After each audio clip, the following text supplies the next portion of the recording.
खट्टा खाने वाली चुड़ैल। रात को अचानक राधिका मौसी को किचन से कुछ गिरने की आवाज आई। उन्होंने बाहर निकल के देखा तो किचन में उन्हें कोई सफेद साड़ी में दिखा।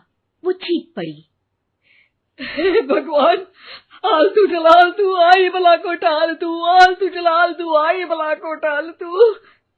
राधिका मौसी को चीखते सुनकर श्रवण बाहर आता है भागते हुए। अरे माँ, क्या हुआ? क्या देख लिया? दादी माँ आ गई क्या सपने में? अरे बेटा, रसोड़े में देख तो कौन है? श्रवण रसोड़ी में झांक कर देखता है और उसे कोई नहीं दिखता अंदर। अब रसोड़ी में तो कोई नहीं है माँ। कोई सफेद साड़ी में नहीं है क्या? नहीं माँ, कोई भी नहीं है। चिल्लम चिल्ली की आवाज सुनकर काजल भी वहां आ जाती है। अब क्या हो गया माँ जी? अरे बेटा, रसोड़े में एक चुड़ैल थी सफेद साड़ी में। अरे क्या कर रही थी वो अंदर? अरे बताया नहीं, कल आएगी ना तो पूछ लूंगी। चुड़ैल जी, आपका क्या प्लान है? माँ जी, रात बहुत हो गई है, आपने कोई बुरा सपना देखा होगा, चलिए सो जाइए। राधिका मौसी सोने तो चली जाती है पर उनको रात भर नींद ही नहीं आती। वो कुछ भी उलझुल बातें सोचने लगती है। कहीं चुड़ैल की वजह से तो घर में टेंशन नहीं हो रहा, कहीं उसी की वजह से तो वो दादी नहीं बन पा रही। सुबह जब राधिका मौसी रसोड़े में छानबीन करती है तो पाती है कि नींबू का अचार गायब है। चुड़ैल नींबू का अचार ले गई, मुझे तो ठीक नहीं लग रहा कुछ। चुड़ैल को भी पता है कि जिंदगी का असली मजा तो खट्टे में ही है। राधिका मौसी झट से श्रवण को फोन कर देती है। बेटा, मुझे समस्या समझ में आ गई है, हमें एक तांत्रिक की जरूरत है। अरे क्या बोल रही हो माँ, तांत्रिक की क्या जरूरत है? आप पूजा पाठ तो कर ही रही हो ना। आलतू जलालतू मंत्र सारे फालतू जैसे कुछ मंत्र पढ़ो, चली जाएगी अपने आप चुड़ैल।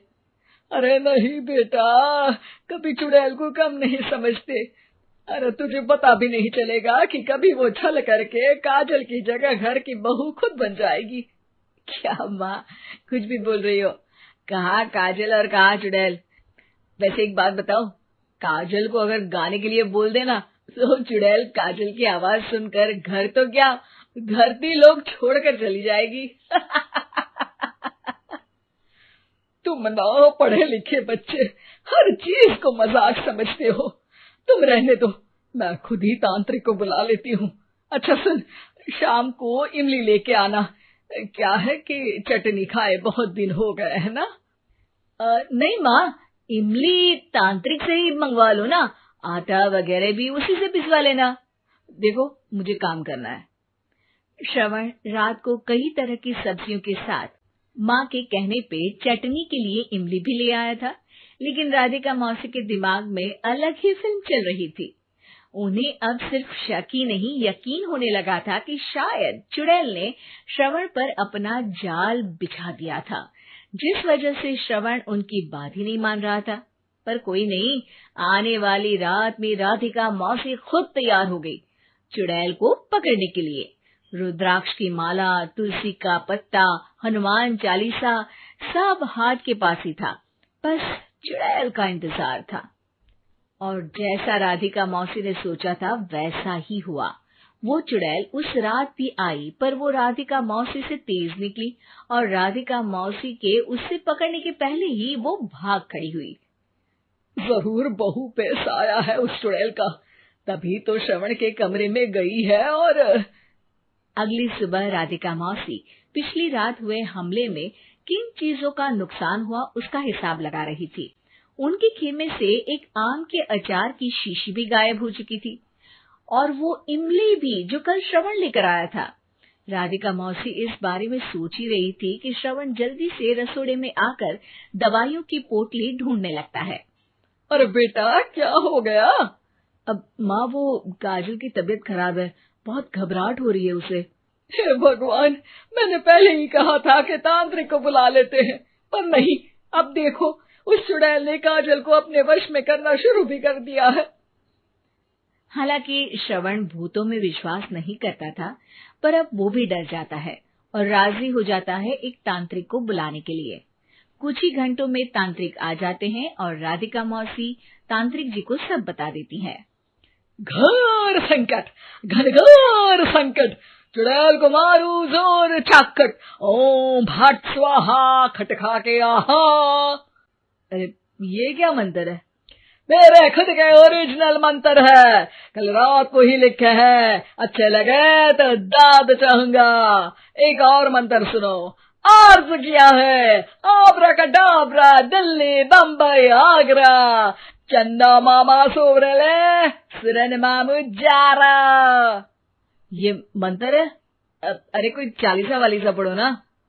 वक्त कम है, 40 नहीं पड़ेंगे, 20-25 में काम चलाना पड़ेगा। अलग निरंजन जाके लंदन, मुफ्त का मंजान घिस मेरे नंदन। अरे जल्दी करो तांत्रिक जी, जल्दी करो।